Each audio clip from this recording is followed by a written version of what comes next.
tardes, amigos de Página en Blanco. Estamos en el estreno del programa Entre Líneas, un programa de análisis, de política, de coyuntura y también de entrevistas sobre lo que viene aconteciendo en la realidad nacional e internacional. El día de hoy tenemos como invitado al congresista José Cueto Acerbi, que ha sido ex jefe del Comando Conjunto y que pertenece al Partido Renovación Popular. Él nos va a comentar su opinión acerca de lo que viene ocurriendo a raíz de la programación de Pedro Castillo y del nombramiento del gabinete, pero eso será a partir del siguiente bloque. Ahora vamos a proceder a analizar algunos temas que vienen ocurriendo. Como bien saben, el gabinete nuevo que ha nombrado el señor Pedro Castillo deja más dudas que respuestas. Y es que el señor Guido Bellido, que ha sido nombrado en este gabinete como premier, es una persona que está siendo investigado por apología al terrorismo. Es una persona que además pertenece a la ala dura de Perú Libre. Se estaba debatiendo en el medio de la semana si es que Pedro Castillo finalmente se iba a moderar o no. Y al parecer ha mandado a tener un gabinete para enfrentar al Congreso de la República, que ahora tendrá que preparar su estrategia política.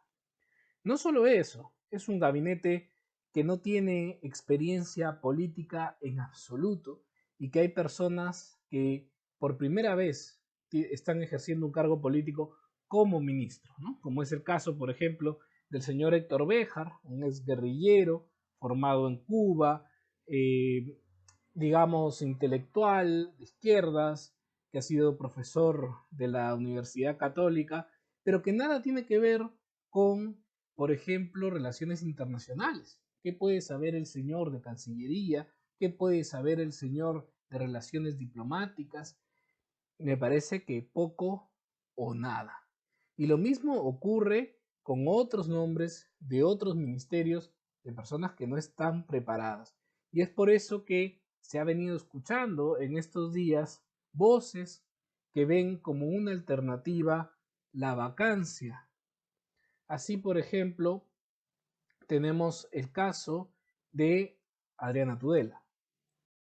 Creo que la vacancia sí es una posibilidad. Yo considero que lo que ha ocurrido el día de ayer sí califica de incapacidad moral. Es una irresponsabilidad absoluta haber armado el gabinete que se ha armado y va a depender de los votos al final del día. Se necesitan 87 votos para lograr una vacancia y yo espero que durante los próximos días todas las fuerzas democráticas que están en el Congreso podamos idear una estrategia inteligente para enfrentar esa situación y espero que sí podamos contar con todos los partidos democráticos, incluyendo Somos Perú, incluyendo el Partido Morado. Creo que es momento de dejar atrás nuestras diferencias y unirnos para poder recuperar nuestra democracia. El gobierno recién comienza y ya hay voces de vacancia, ¿no? Esa es la consecuencia, el final de esta crisis política que viene siendo arrastrada hace 5 años en el país. ¿Tienen los votos para hacerlo? Me parece que sí, que si se alinea Somos Perú y se alinea el Partido Morado, podrían llegar a los 87 votos necesarios para vacar. ¿Tendría que ocurrir algo grave? ¿Esto es lo suficientemente grave? Pues no lo sé. Pero de que pueden alinearse los astros, se pueden alinear. Ahora bien, sabemos que los congresistas muchas veces no son ni consecuentes con su voto y podría pasar que te digan o nos digan, sí, vamos a ir por la vacancia y finalmente votan contrario a ello, ¿verdad? Como siempre ha ocurrido. Las acusaciones son graves, son graves. El gabinete no solamente es el señor Bellido, que tiene una acusación por apología al terrorismo y por supuestamente haberse reunido con los Quispe Palomino, ¿no? Los mandamases de Sendero Luminoso, sino también está pues este señor Béjar, que es un exguerrillero conocido, que asesinaron policías, entre otros. Y, por supuesto, la señora Anaí Durán, que escribía cartas para mejorar las condiciones carcelarias de Víctor Polay Campos, el líder del MRTA, y que mantuvo una relación sentimental con uno de los miembros de justamente ese grupo genocida. Entonces, es evidente que estamos ante unas acusaciones bastante graves y es evidente que el señor Castillo ha nombrado este gabinete específicamente para que no le otorguen la confianza como parte de una estrategia para cerrar el Congreso de la República. Terrible, porque su mensaje a la nación era menos confrontacional, era: yo voy a hacer las reformas, voy a poner el proyecto para la Asamblea Constituyente, pero voy a respetar este fuero y que sea a través de la Constitución, pero al mismo tiempo pone un gabinete para que justamente esta ala conservadora del Congreso no le dé la confianza. Ahora bien, ¿qué pasó? ¿Qué pasó ese día, ese viernes, por el cual Pedro Castillo demoró muchísimo en dar los nombres de su gabinete? Y la verdad es que él tenía un gabinete armado y se le desarmó en el camino por nombrar al señor Bellido. No muchas personas quisieran trabajar con él y yo estoy completamente de acuerdo con esas personas. Al parecer le renunció Franque y le renunció el señor Aníbal Torres, que se fueron del teatro y inclusive el señor Aníbal Torres se fue en taxi, ¿no? Dejando, digamos, todo abandonado, y es por eso que no juramentaron la primera noche. Y ahí el señor Castillo tuvo que armar, y según fuentes internas me dicen que el señor Bellido había renunciado, pero que una llamada de Cerrón, de Vladimir Cerrón, pues lo volvió a poner en orden. ¿Será verdad? ¿Será mentira? Pero de todas maneras el señor Cerrón es quien está tomando las decisiones en Perú Libre y en este gobierno. Es algo que ya nosotros desde Página en Blanco lo sabíamos desde el inicio, y desde el inicio expusimos los nexos que existían entre Pedro Castillo y Vladimir Cerrón, y también las acusaciones que existían por terrorismo a las personas que rodean a este grupo. Y hoy, pues simplemente se está demostrando lo que nosotros ya habíamos dicho hace tiempo. Sin embargo, es muy curioso porque hay mucha gente que se sorprende ante el hecho de que Cerrón sea la persona que ponga las órdenes. ¿Pero no es acaso el señor Cerrón el dueño del partido? Vamos a observar la portada de Hildebrand en sus 13, una portada magnífica.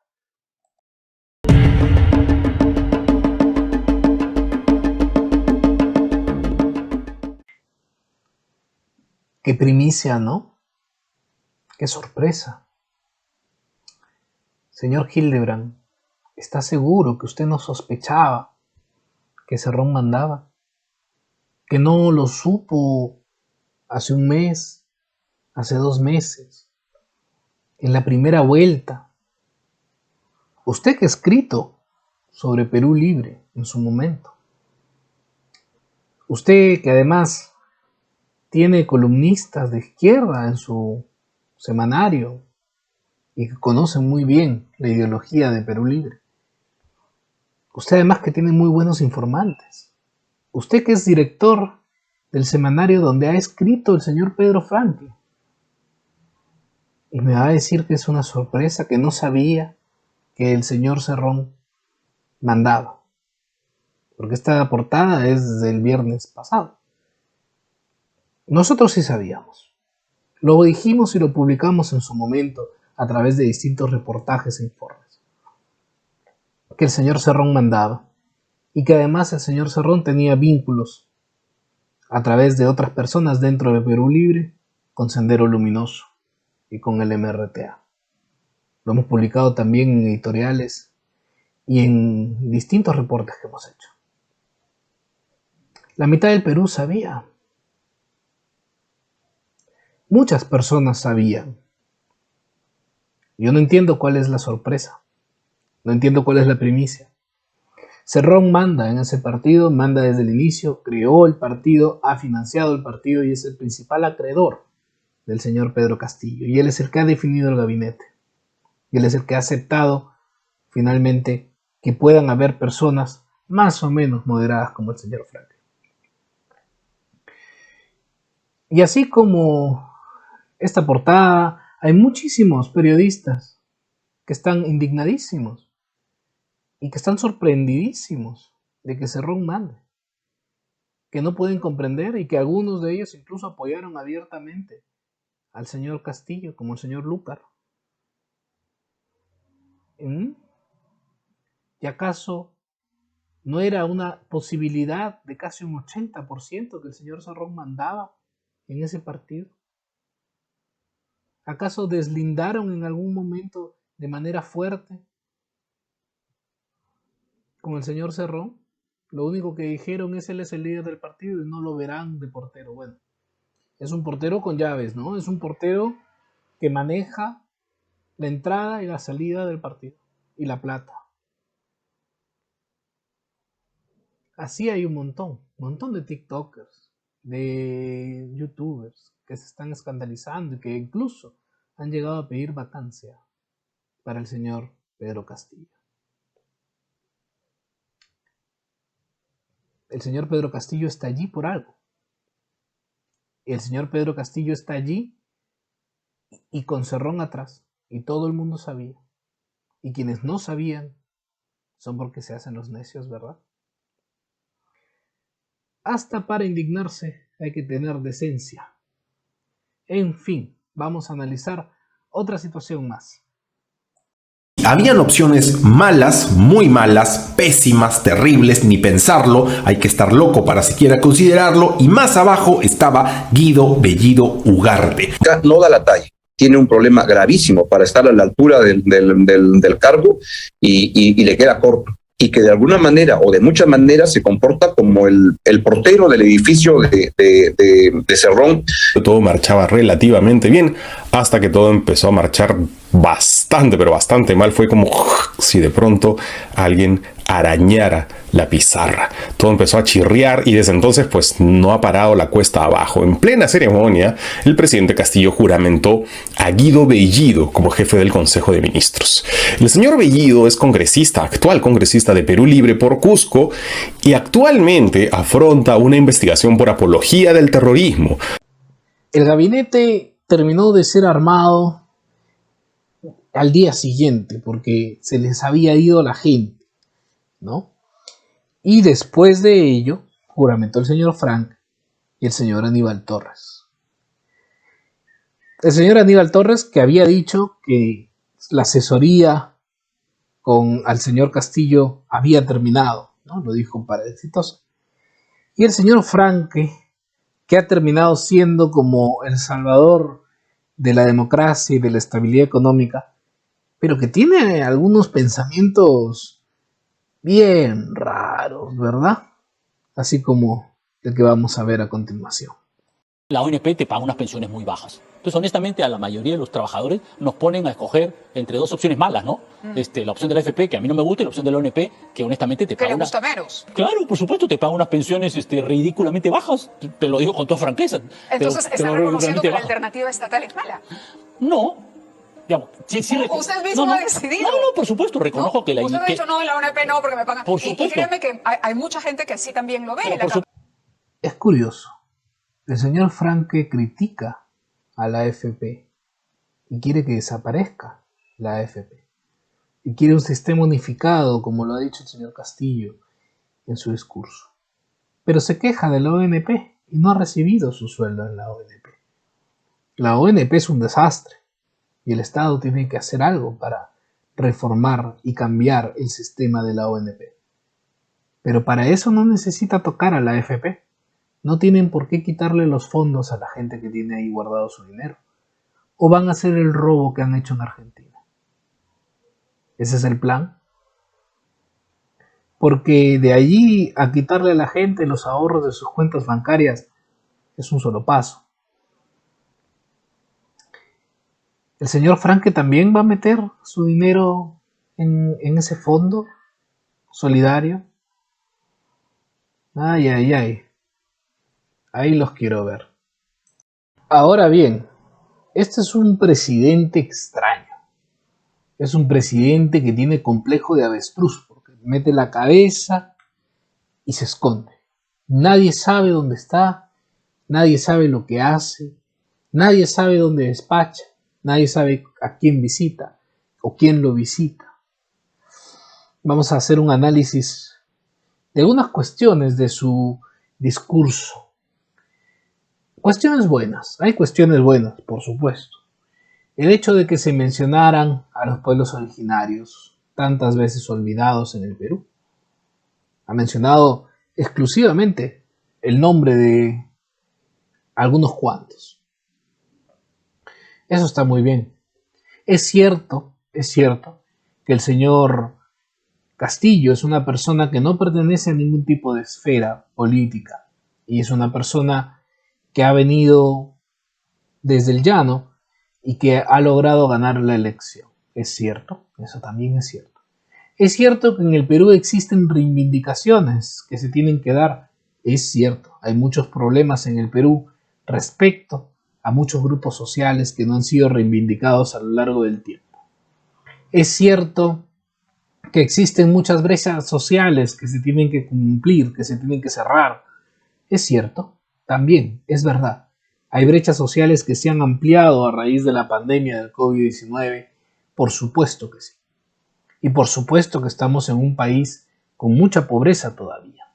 Y el problema enorme es la pobreza. Sin embargo, hay muchas cuestiones que dejan dudas, forados enormes de duda a raíz de su discurso.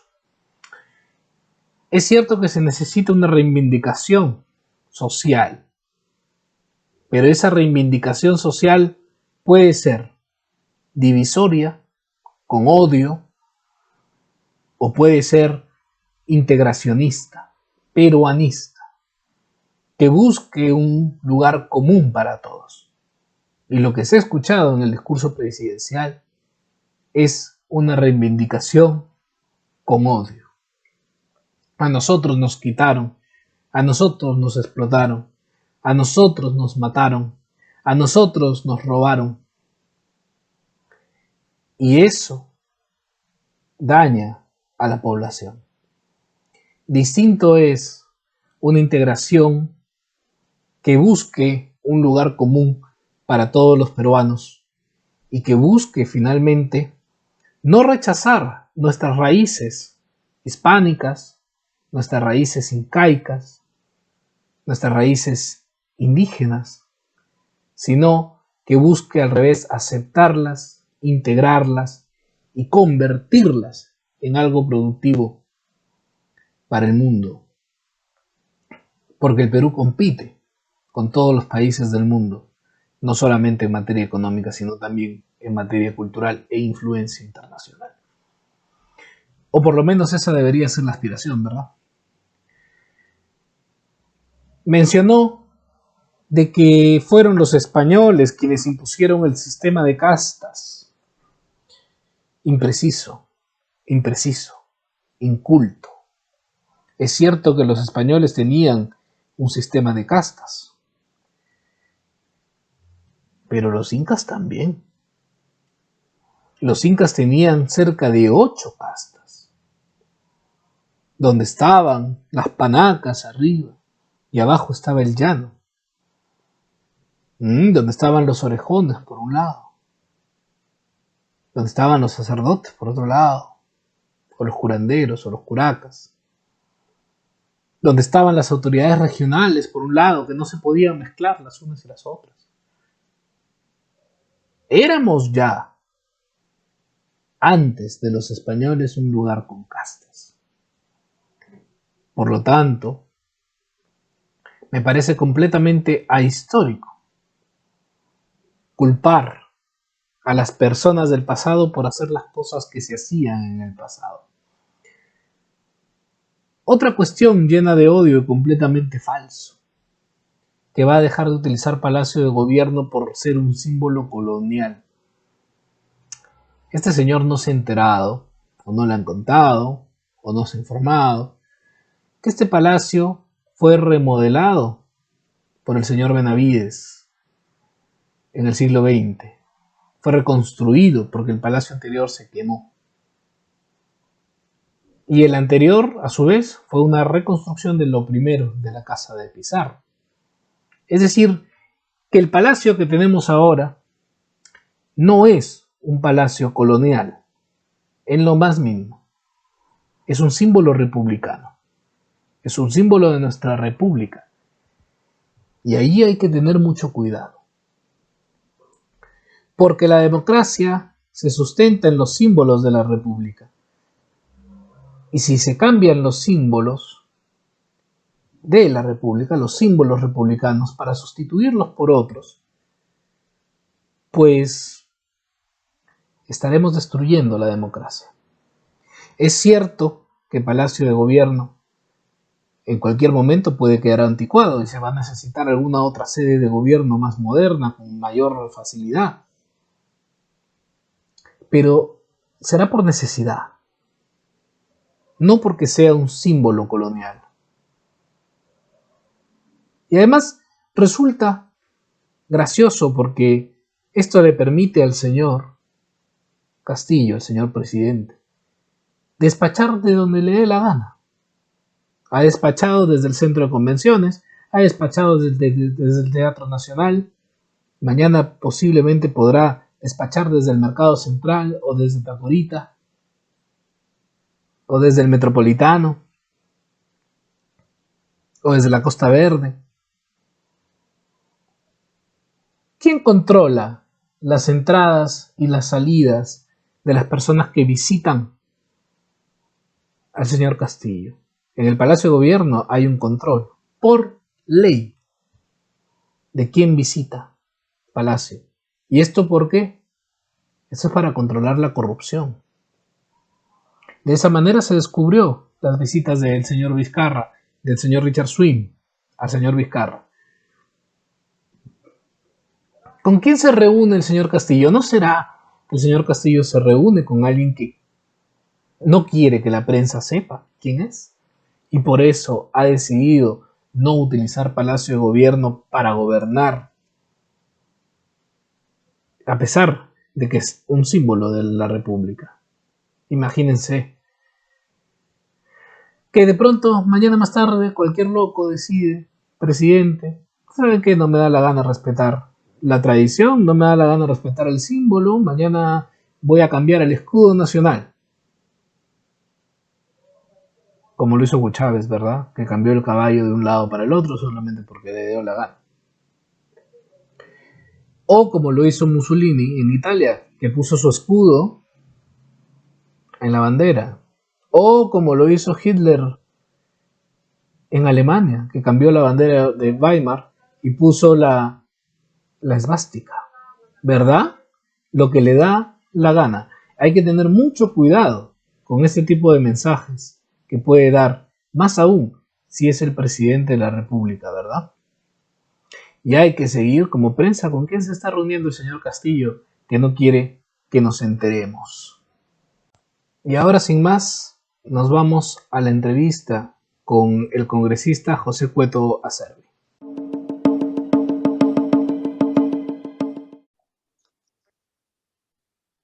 Estamos aquí con el congresista y almirante de la Marina José Cueto. Él ha sido ex jefe del Comando Conjunto y vamos a conversar acerca de la coyuntura política que nos está envolviendo. ¿Cómo está, don José? Paul, ¿cómo estás? Buenas tardes. Encantado de estar con ustedes. Estamos en una etapa un poco difícil, diría yo, crítica, ¿no? No porque no haya un cambio como manda la Constitución, sino el tema es que los actores del mismo, por lo menos en mi opinión, no son los que esperábamos, ¿no? De hace años atrás. Nos dejamos ganar por esta telaraña de la progresividad mundial, comunismo, neocomunismo, como le quieran llamar, todo al final es lo mismo, ¿no? Y en Ahora este bien, momento estamos sufriendo eso, ¿no? Y ahora viendo qué bien, hacer. ustedes, y en el caso particular usted, yo le hice una entrevista hace algún tiempo y usted me mencionaba en esa entrevista que se estaba perpetuando un fraude electoral. Hoy, digamos, se ha declarado al señor Pedro Castillo como presidente de la República, ¿no? ¿Cuál es su opinión? Y la señora Keiko Fujimori ha reconocido los resultados, ¿no? Ha reconocido los resultados, pero ha dicho que va a seguir luchando. Los organismos internacionales, como la OEA, por ejemplo, no hicieron mucho caso a los reclamos. ¿Cuál es su opinión al respecto de esa última etapa, digamos, del Jurado Nacional de Elecciones, de la dimisión de uno de los jurados, de la reincorporación de otro, de estas argumentos que muchas veces se basaban en las formas, ¿no? Y de no querer ir al fondo? Eh, Quisiera saber cuál es su opinión al respecto. Bueno, sí. Como dicen muchas veces los jóvenes, ¿no? Te lo dije, ¿no? Cuando pasa algo y a uno le pasa algo, le sucede un accidente, le dije, te dije, bueno, yo no puedo decir eso porque sería muy soberbio en mi parte, pero lo que estábamos viendo ya hace tiempo atrás era que esta telaraña de la progresividad se estaba tejiendo en toda Sudamérica, ¿no? Y que nosotros éramos el siguiente botín. Junto conmigo mucha gente, ¿no? No es que haya sido yo, a mí se me haya ocurrido, haya visto, ¿no? Hay mucha gente que hablaba de eso. Pero no quisieron, la mayoría de la gente, sobre todo la prensa, ¿no? Se encargó de tapar todas estas cosas. Y cada vez que surgía algún indicio, no lo informaba o lo desinformaba, mejor dicho. Y efectivamente, yo he visto son dos que han salido, dos encuestas que salieron en pleno proceso de chequeo o verificación, conteo, como quieran llamar, de la segunda vuelta, y donde la mayoría de la gente, estamos hablando entre 65 y 70% de las personas, consideraban que habían indicios de fraude, que no estaban contentos con los resultados. Y mira, esto pues es una forma de decirle a la gente, esta radical, que se ufanan diciendo de que no, la mitad del país, poco más de la mitad, ¿no? 50.1 del país, votó por el profesor. Mira, yo he seguido hablando y lo voy a seguir manteniendo en el Congreso, que ya estamos hablando con varias fuerzas democráticas para llevar a cabo una investigación de todo el proceso, no la segunda vuelta, todo el proceso. Porque esto que ha sucedido en el país, estas dudas que todo el mundo tiene, y yo las tengo más todavía porque soy parte de un partido que creemos que en la primera vuelta también ha sido de alguna manera, o por lo menos hay indicios, ¿no? Razonables de que no ha reflejado el verdadero voto popular.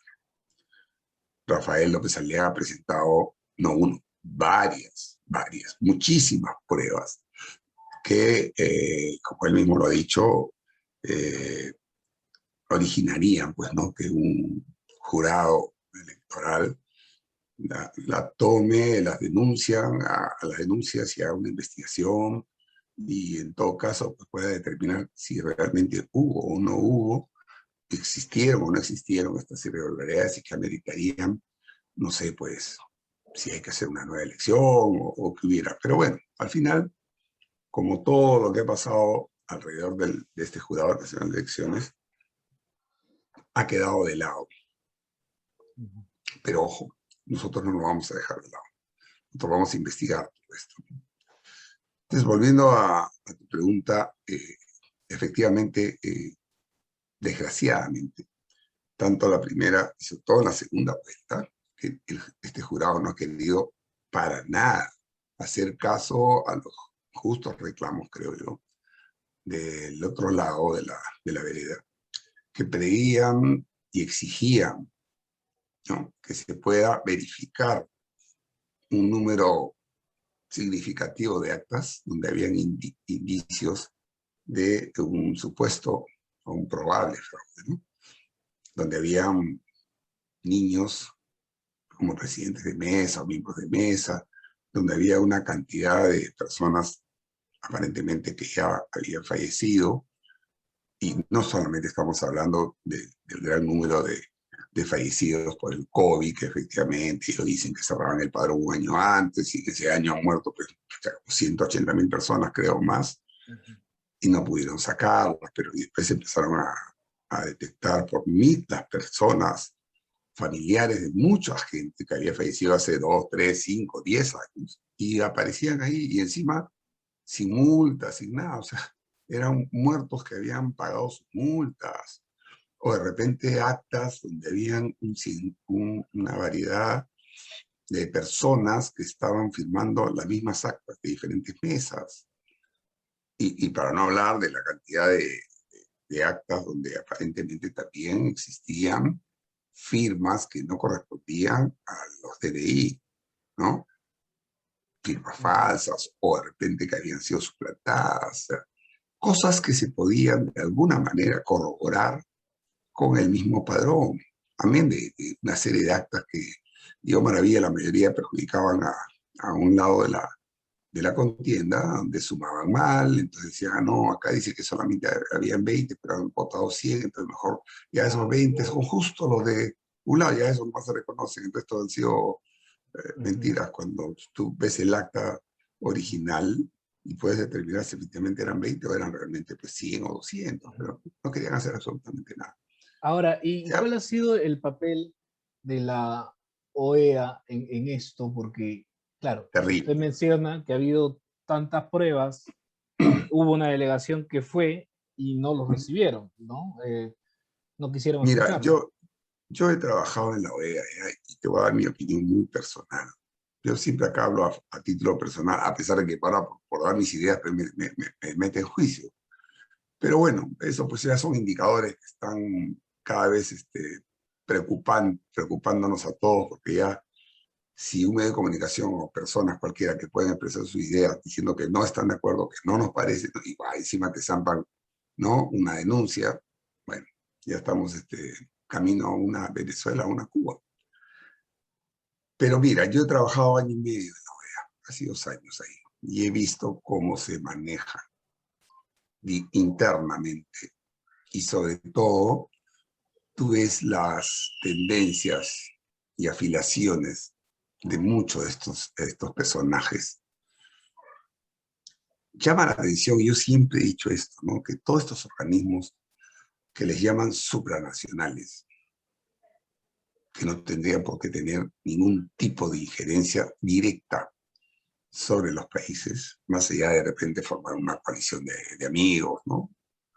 Eso para mí, la OEA, la ONU que tú vas y todo, la CIDH, todas estas organizaciones que poco a poco han ido tomando un protagonismo dentro de lo que es el marco soberano de un país, donde llegan a imponer, ¿no?, sobre pretexto, cualquier cosa, sea por los derechos humanos, medio ambiente, lo que sea, y a tratar de imponer sus decisiones. Entonces, yo siempre me he preguntado, ¿quiénes son estos señores? ¿No? ¿Quién los ha escogido? ¿No? Es como si yo soy, se me ocurre, pues soy hincha de la U hoy y me hago socio de la U. Como que efectivamente soy socio de la U. Pero está bien, pues, yo por ser socio de la U, porque quiero ser, porque me gusta, no puedo imponer, ¿no?, a la directiva, al manejo, decir, ¿por qué contratan a Juan Pérez o a Paul Monroy o a quien sea? No, yo quiero que contraten a mí. Y tratan de imponer ese tipo de cosas. Disfrazadamente. La OEA es una organización donde estamos ahí muchos países suscritos, ¿no?, después de la Guerra Mundial, pero que no debería, digamos, tener mayor injerencia sobre los países. Hablo de injerencias en el ámbito soberano. Porque pasan estas cosas, ¿no? Ya cuando estás ahí metido, los países, ya nos sentimos parte de. Pero cuando volteas y le dices, oye, ahora que, ¿no?, que tú tienes la Carta Interamericana, tienes la Comisión de Derechos Humanos, y les tocas la puerta, te das cuenta de que en realidad no voy a decir no obedecen, pero no se preocupan normalmente por los temas propios de un país, en esos campos, sino que obedecen a intereses que no son necesariamente los del país. Ahora, eso es a nivel internacional. ¿Y Sí, cuál sería para usted, bajo su punto de vista, la labor del presidente, del expresidente Sagasti? mira, déjame terminar 2 segunditos con el Ujú. tema de la OEA. Entonces, estas instituciones que obedecen a otros criterios, a otras cosas, y te repito, es mi punto de vista, porque yo lo he visto ahí, ¿no? Si va el Perú y le dice, oiga, señor, ya que ustedes tienen esto, por favor, ayúdeme, ¿no? No. Cualquiera, o sea, dice, no, solo tiene que venir el gobierno. Oye, pero si el gobierno no le da la gana, si hay una institución o varias que te dicen, oye, hay problemas acá, vengan, y ellos pudieran entrar, no lo hacen, porque la tendencia del gobierno o del que está pidiendo no es de su tendencia. Pero si fuera otro, seguramente que hubieran ido, como que han ido. Entonces, Ujú. eso a mí, ese tipo de imparcialidad, entre comillas, a mí no me gusta.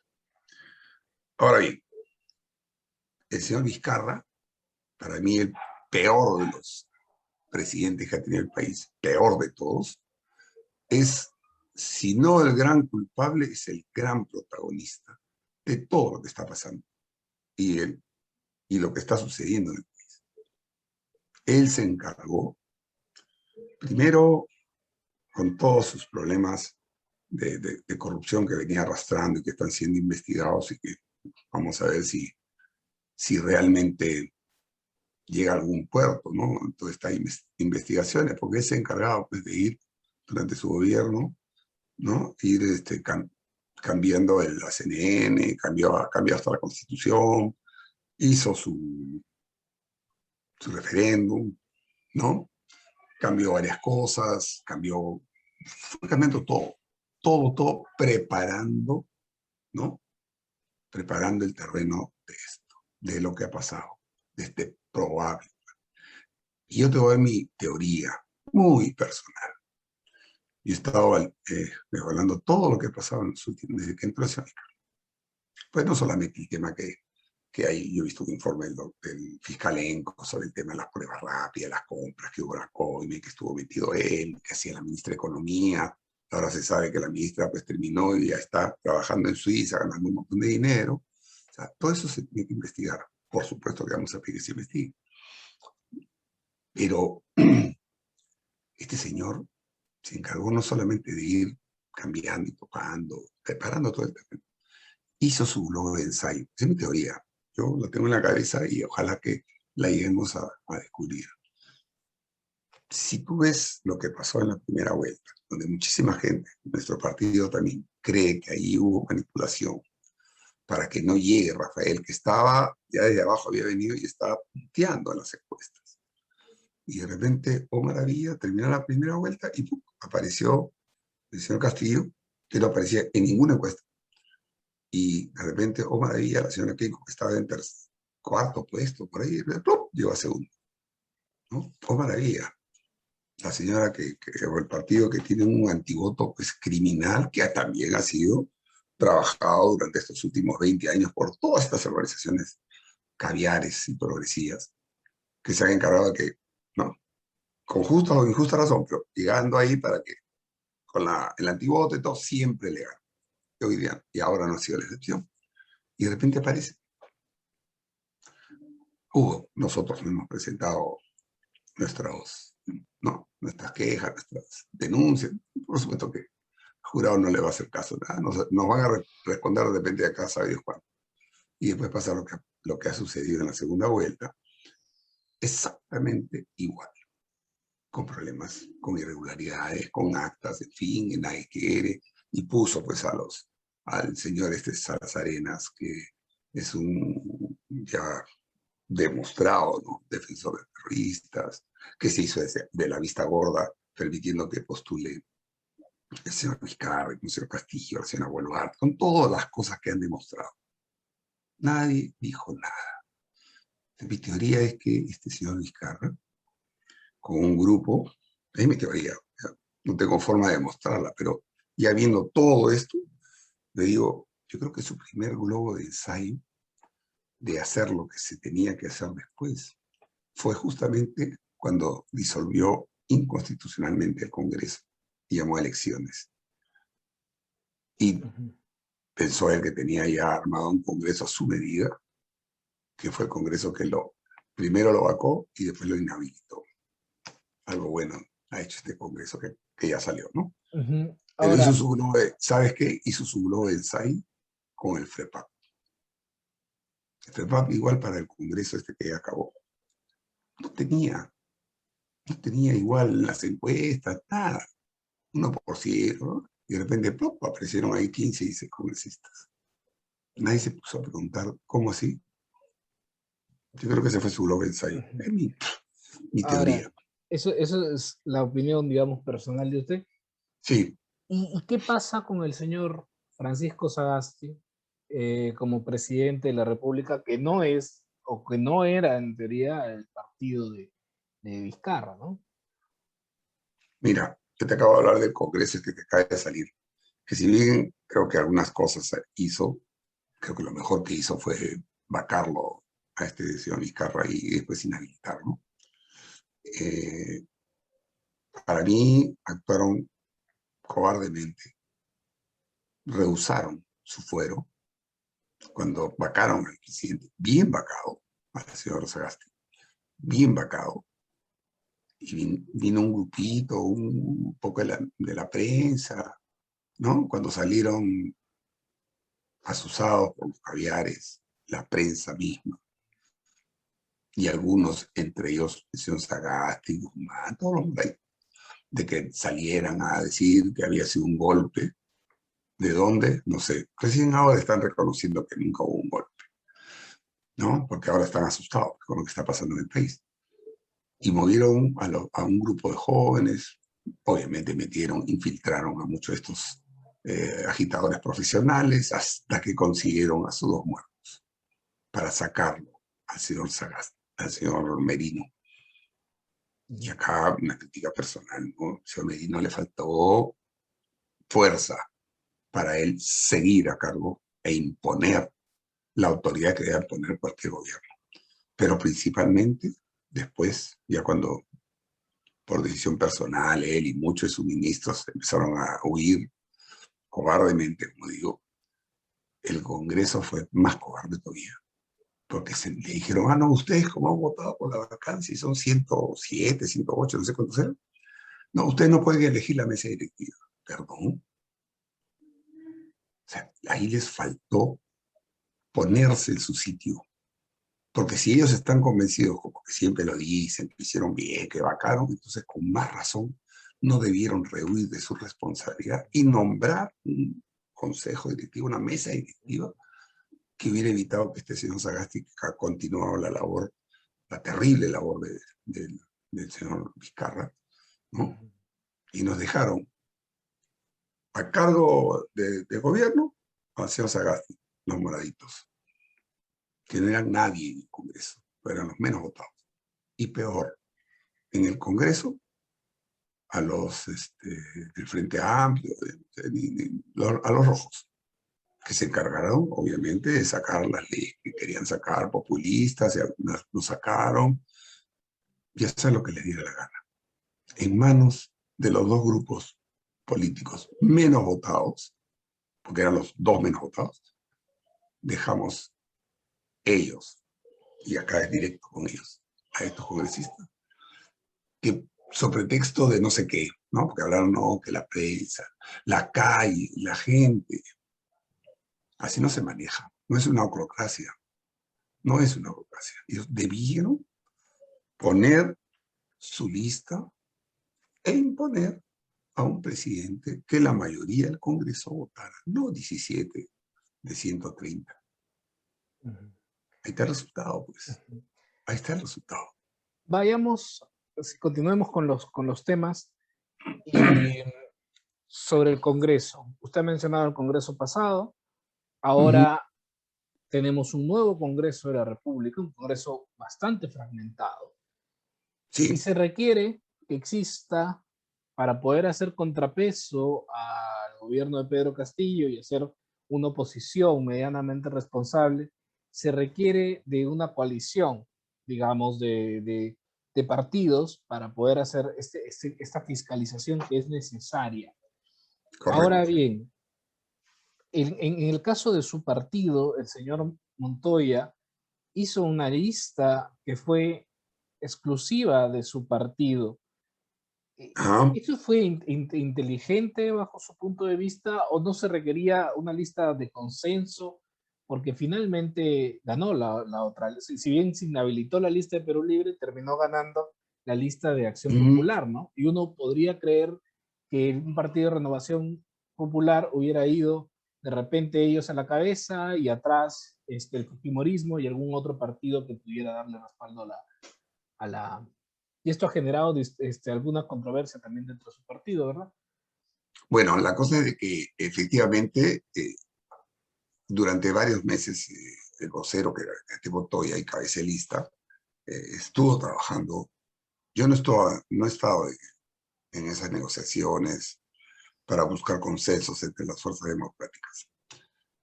Pero de lo que he hablado con él, lo que hemos hablado en la bancada, efectivamente el partido le dio a él todas las atribuciones para que negociara, para que hablara. Rafael también lo hicieron, otros también estuvieron trabajando con sus amigos, con los que conocían, en fin, buscando el consenso, buscando esa lista única, democrática, que enfrentara a la otra lista, ¿no?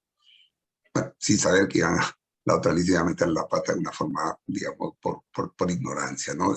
Porque todos no conocemos el reglamento, las cosas del Congreso, pero bueno, ya, ok, eso pasó.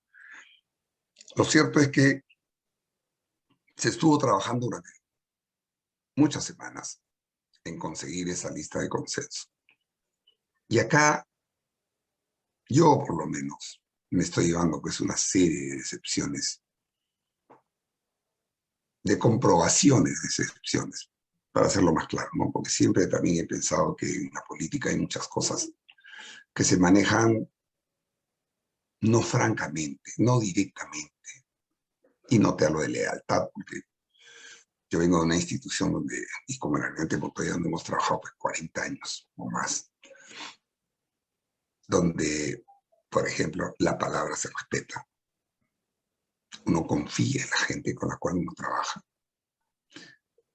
y uno tiene esos sistemas, estos sistemas en los cuales tú vas conversando, y yo converso contigo cara a cara, y no es como empezamos y dice, ok, vamos a hacer esto, el otro, y lo que sea, ¿no? Y normalmente se va en esa dirección. Pero acá nos hemos dado, y yo creo que los niñantes sobre todo, nos hemos dado cuenta de que acá la palabra empeñada no sirve para nada. Y acá te dicen, sí, te voy a apoyar, y a la media hora están diciendo, no, ya, mejor no, y no te apoyan. Claro, después te busca, te dice, bueno, fíjate, le estábamos viendo, que no sé qué, excusas. Pero si algo que nosotros no vamos a negociar jamás son los principios que tenemos para muchas cosas. Yo no sé el detalle final, porque yo estaba con el presidente hablando el sábado mismo, antes de que presente la lista única, hasta horas de la tarde.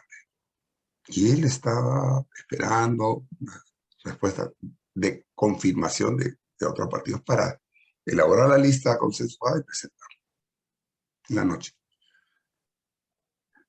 Bueno, y no llegó, por supuesto. Entonces él tomó la decisión como encargado que se le había dado para presentar una lista, la decisión con algunos de la bancada, con el presidente de la bancada, en presentar una lista única, a sabiendas de que seguramente, como que pasó, no íbamos a tener el respaldo, porque ya se había armado otra lista, donde paradójicamente todos los partidos habían ido a hablar también con el lápiz ¿no? Con el partido para ver, no sé, pues consensuar, y aparentemente habían tenido diferencias insalvables y habían decidido armar su propia lista. En fin, temas de la Ahora, política que uno va conociendo de a poco, ¿no? Pero bueno, eso es lo que pasa. Algunos detalles yo no los conozco, ya tampoco me interesan conocerlos, porque ya es un tema que de acá para adelante estamos mirando lo que viene y no nos queremos perder en ahora estar bien, evaluando lo que ha pasado. asumió el señor Pedro Castillo, Ujú. dijo en su discurso que iba a ir de todas maneras por una asamblea constituyente. Ujú. Ha nombrado su gabinete entre gallos y medias noches, y la verdad con mucha improvisación de por medio, y con gente que le renunció y gente que tuvo que rearmar. Y finalmente juró como primer ministro el señor Guido Bellido. Ujú. ¿Cuál es la opinión que tiene usted de este señor? Ese señor está acusado de apología al terrorismo, y Ujú. no solo él, sino que también en su gabinete llevan al señor Héctor Béjar, que es un conocido Ujú. exguerrillero, ¿no? Profesor de la Universidad Católica, y también la señora Anaí Durán, que escribía cartas eh, para favorecer al señor Polay Campos. ¿Cuál es, digamos, la opinión de esto? ¿Qué hay detrás de esto? ¿Es un gabinete hecho a la medida justamente para no tener el voto de confianza? Esa es una lectura, que yo también la tengo, ¿no? Da la impresión, ¿no? Es que como cuando quieres, entras a un partido de fútbol y metes a, no sé, pues a uno que sabes que es machetero y lo metes a propósito para que le rompa la pierna a alguien, sabiendo que después lo van a expulsar. Yo tengo la impresión de que el que está poniendo ahí todos los nombres, entonces el señor Cerrón, y no está gobernando el señor Castillo. Yo hasta ahora no entiendo cómo, si ha creado solamente un nuevo nombre, ¿no? Porque Ministerio de Cultura a Culturas. Habría que, y es profesora, habría que decirle que la cultura abarca todo, todo. Cuando tú hablas de cultura, hablas de todo, pueblos, lenguas, todo. O sea, no tienes que pluralizar el tema de las culturas solo para decir que agarra todo. En fin, bueno, es un tema, un detalle que no hay que darle mucha vuelta, ¿no? Pero de ahí a decir que eso se lo va a dar al estilo boliviano, nicaragüense, ¿no? Que el Palacio de Gobierno lo va a entregar a un ministerio, algo, para irse a donde está en Breña, inclusive incumpliendo una ley que lo obliga a él como jefe de Estado a despachar en el Palacio de Gobierno. Pero Bueno, como acá no hay estamos, libro de visitas en Breña, ¿no? bueno, hablan de eso, que no hay cámaras, que usted puede entrar y salir. Si tú quieres verlo, igual, si yo fuera un periodista de investigación, ya tendría ahí una en las calles en el techo, mi cámara y filmando todo el día a ver quiénes entran y salen. O sea, al final, todo se llega a saber, pero ese no es el punto. ¿Qué hace el presidente de la República en Breña? No porque sea Breña, en una casa puede estar en cualquier sitio. Pero eso no es, tú cuando asumes una dirección política, un gobierno, así como tienes una serie de prerrogativas, también tienes una serie de deberes que cumplir. Eres el primer funcionario del Estado que por constitución estás obligado justamente a hacer cumplir la constitución y las leyes. No está para hacerse las cosas como a uno le da la gana, y menos como le da la gana al señor Cerrón. Poner al señor Bellido, que está siendo investigado por apología de terrorismo, poner a una señora que ha sido pareja de un dirigente merretista que tiene su hija con él, perfecto, que la vecina ha hecho es una simpatizante, porque ya me lo ha dicho, ¿no? Del MRTA, señor Vieja, que ha estado preso por temas de subversión, ha sido amnistiado por Velasco, pero bueno, está preso, que se sabe que tiene pues este tipo de ideas, de simpatías, y lo pones a cargo de la máxima representación diplomática del país, o a nosotros, en las Fuerzas Armadas, ponen a una persona que tiene, pues, que ha sido separada de la policía. No voy a hablar del grado, porque al final es una persona, es un abogado, habrá sido su oficial, eso no me interesa. Pero que ha sido separado por medida disciplinaria. Y hoy día me he enterado por un tweet que está haciendo Rospigliosi, que menciona que han borrado todos sus antecedentes. Ese es el tipo de gobierno y de ministros que tenemos, sin hablar de otros que creo que tienen no sé cuántas papeletas, que, bueno, o sea, con una serie no sé ni cómo llamarlo, de antecedentes, que lejos de buscar pues, personas idóneas, ¿no? Llama la atención y corroboran lo que justamente tú acabas de mencionar, ¿no? Y por eso que ha estado pues 3, 4 horas esperando, aparentemente porque nadie quería ser ministro, o los que ya habían hablado, como se enteraron que el, el presidente del Consejo de Ministros era el señor Bellido y no querían. También llegó la volada de que de repente se iba a dar un paso al costado y el señor Cerrón llamó. Bueno, hay tanta noticia que llega que ya no sabes a quién creerle ya. Pero los hechos son esos, que han puesto a personas que por lo menos son confrontacionales con el tema de la democracia.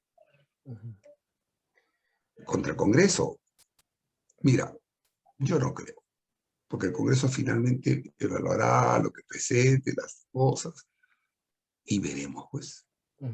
¿Y cuál es su postura referente al tema del voto de confianza? ¿Usted cuál cree que debe ser la estrategia o cuál es la estrategia de su partido al respecto del voto Mira, de confianza? yo soy de la opinión que esto del voto de confianza es una soga que le pone siempre al cuello al Congreso.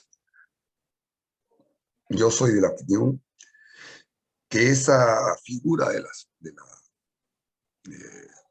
del otorgamiento de la confianza, del voto de confianza, es una tontería para un gobierno que recién empieza. Por ahí no debe ir. El voto de confianza debe ser utilizado una de las 500, no cuando se le da la gana al Ejecutivo para presionar al Legislativo. Porque si no, entonces nos vamos a pasar los 5 años o el tiempo que sea, ¿no? Solamente en confrontaciones entre lo que hace el Ejecutivo, dice el Ejecutivo, y lo que hace o dice el Legislativo. Y eso, por lo menos desde Renovación Popular, hemos hablado desde el inicio que lo que tenemos que hacer es darle gobernabilidad al país para sacar al país de los grandes problemas que tenemos ahora. El problema ahorita del país no es una constituyente, no es una asamblea, no. El problema del país ahora está en el tema de salud, en el tema de reactivar económicamente al país. Ya hemos tenido y seguimos teniendo problemas en el ámbito económico. Primero porque hemos estado cuánto tiempo sin saber quién era el ministro de Economía para ver si se le daba algún viso de confianza a nivel nacional e internacional, ¿no? Sobre todo las grandes empresas, ¿no? Los indicadores internacionales que ayudaran al país a mejorar. Recién lo han nombrado anoche. Yo no sé qué va a hacer el señor Frank, que no lo conozco tampoco. No lo conozco. O sea, pero esos son realmente los temas importantes. Y el mal llamado voto de confianza, si por mí fuera, yo lo eliminaría de la Constitución. Así de sencillo. Que vaya, que den cuenta, informe, y uno puede ahí discutir, decir, no, y bueno, siga trabajando. Porque, ¿cómo puede un gobierno trabajar, o un país trabajar, si tenemos ese tipo de mal llamados controles democráticos, cuando en realidad no controla, en realidad es un tira y afloja entre el Ejecutivo y el Legislativo? Debe ir, da cuenta, esto es mi política, esto vamos a hacer, perfecto. Vaya usted, haga sus cosas, ¿no? Ya dio cuenta al Congreso, ya sabemos lo que... Y empezaremos para eso tenemos una labor de fiscalización. No puede ser que llegue cualquier gobierno, ¿eh? Llegue a los 30 días, esté ahí y esté pensando que de repente el Congreso, si le da la gana, le da, no, voto confianza, sale todo. Así no es. ¿Existe ya alguna intención de ejecutar un proyecto para vacar al presidente Castillo? ¿O No, yo todavía sé. no se ha hablado de ese tema? No, para Porque nada. Todavía no. se ha escuchado en algunos congresistas por ahí mencionar la Ujú. posibilidad en algunos medios de comunicación. Yo creo que eso es un despropósito. No podemos empezar, te vuelvo a repetir, en el tema este de estar peleándote con uno o con otro, si el ejecutivo. Eso me parece a mí, al menos personalmente, que es un despropósito descomunal. ¿No? Tú no puedes estar pensando en vacar al presidente que acaba que lo acaban de nombrar. O sea, por lo menos ya empezó, creo yo, no muy bien con el nombramiento de la gente que le ha puesto por los antecedentes que tiene, ¿no? Porque yo, como miembro de la Fuerza Armada, yo realmente no me siento tranquilo, me siento recontra preocupado por esas personas. Hay de todo, hay de todo, hay mucha gente que no les gusta, pero hay que escuchar. Para eso tenemos la labor de fiscalización. Mira, Paul, nosotros se supone que aparte de legislar, principalmente tenemos que fiscalizar. Para eso hay la Constitución, el famoso balance de poderes. El Ejecutivo es quien realmente ejecuta el presupuesto, las cosas, ve, va, y nosotros tenemos que legislar para ayudarlo o fiscalizar. Entonces, si arranque vas a darle o no darle un voto de confianza y a sacar a los 20 ministros y todo, para que venga otro y a los 30 días de nuevo lo otro y así. ¿Para qué? ¿Cuál es el sentido? Mejor que presente sus políticas, ok, ya las escuchamos, podemos estar o no de acuerdo, ¿sí? Y veremos cómo se van manejando. Para eso existe la fiscalización. Citarás al ministro X si es que está haciendo o no está haciendo nada o está haciendo otra cosa que no debería hacer. Y yo citarás al Congreso, vendrá el pata y dirá, bueno, ¿qué estoy haciendo? Le diremos a esta maleta, ¿verdad? Y el pata tomará nota, ¿no? Y si persiste y todo, lo censuramos. Ahora, Y ahí porque tendrá que cambiar el ministro. también podría pasar que ellos presenten el proyecto de asamblea constituyente a través de un proyecto de reforma constitucional con una cuestión de confianza. Ese precedente ya lo hemos tenido con el presidente Vizcarra. Y ahí sí Pero complicaría bueno, un poco la cosa, ¿no? es un pésimo presidente, es una pésima referencia, señor Vizcarra, ¿no? Porque él inventó la bendita denegación fáctica y que, con mucha pena, no tengo que decir, este TC, pues que debería haberse ido hace 2 años a su casa, ¿no? Y poner realmente verdaderos tribunos. Pero en la Constitución no está contemplada la Asamblea Constituyente. Por lo tanto, las modificaciones constitucionales, si bien cualquier persona, presidente también, puede presentar un proyecto para modificar la Constitución, eso se evalúa en el Congreso. No existen las cuestiones de confianza para temas constitucionales. Eso sería bueno que se sepa, señor Castillo. No existen. O sea, él no puede presentar. Si él presenta una cuestión de confianza, que se le devolverá la idea, no existe la cuestión de confianza. No le vamos a dar ni sí ni no, porque no existe. O sea, no está en la Constitución. Presente usted su propuesta, la evaluaremos en el Congreso, la estudiaremos y veremos si procede o no procede. Quiere hacer cambios porque no habla de que la pobreza, la vaina, perfecto. Todos esos cambios, que hay varios, los vamos a ver y seguramente los vamos a sacar adelante. Si los quiere hacer, pues, tendrá que decirle a su bancada que apoye eso y consiguiendo los votos, manda la Constitución de toda la legislatura civil, se sacarán los cambios pertinentes a la Constitución. Pero Ahora, lo otro ya no procede. la última pregunta, señor Cueto. Y el Tribunal Constitucional es un problema desde hace ya bastante tiempo. De Así es. hecho, por eso se cerró el Congreso la anterior vez. El Congreso que Ujú. acaba de pasar no logró concretar un cambio de sus miembros y le Ujú. correspondería a este Congreso elegir a los miembros del Tribunal Constitucional. Ujú. Ya hay alguna fecha, se está discutiendo algo de esto. Lo No, vamos. no, todavía no. Nosotros vamos a... Este es un proceso que empezó el anterior, con evaluaciones, con personas, que no lo han podido llevar a cabo, pues porque aún a un abogado se le ocurrió presentar una acción de amparo, ¿no? Y consiguieron a su jueza supernumeraria, ni siquiera una jueza titular, que fue puesta a dedo, y en un Bueno, amparo que express, ahora es ministro además, ¿no? y ahora es el ministro de Defensa. Bueno, pues me imagino que de repente pues por eso estará el ministro, no sé. Pero no, es llamativo, ¿no? Es llamativo. Él, y acá nuevamente, pues, ¿no? El Congreso, mal, porque la elección de los tribunos del TC es exclusivo y excluyente del Congreso. Tengo entendido que rechazaron inmediatamente, hicieron una votación de rechazo, salió pues, con más de 100 votos.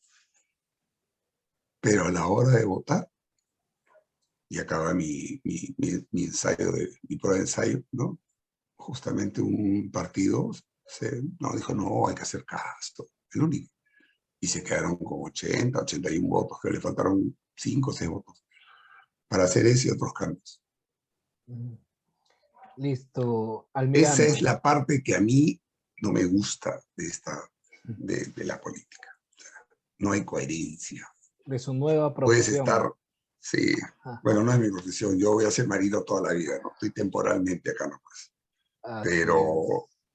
Pero esas son las cosas pues, que por lo menos yo no comparto, ¿no? O sea, yo prefiero decirte en la cara, no me da la gana de apoyarte. Y si a mí me lo dicen, le digo, bacán, estamos de acuerdo. Porque nadie te puede obligar. Pero yo lo que no acepto, y yo sé que es así la política, hay que navegar en aguas medias. El mar es por eso sabio. Tú entras al mar y ves el mar calmo y te das cuenta cuando vas a meterte una tormenta. Y si pasa la tormenta, siempre viene el mar calmo después. Pero acá no.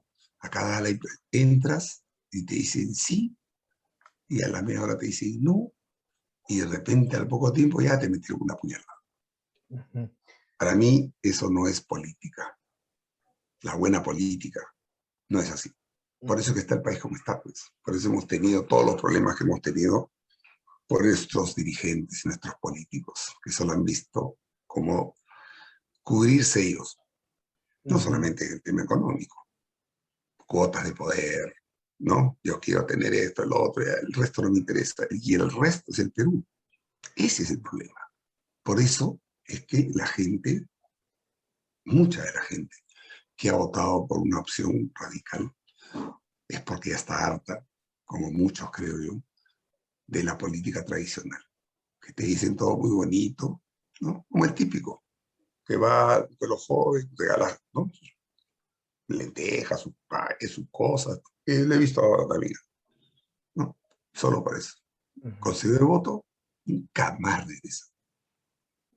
Nunca Así más. es, almirante. Yo bueno, le agradezco por la entrevista, muy amena, como siempre. Y seguiremos conversando, amigos de Página en Blanco. Acá acaba el programa Entre Líneas. Nos vemos la próxima semana. Muchas gracias.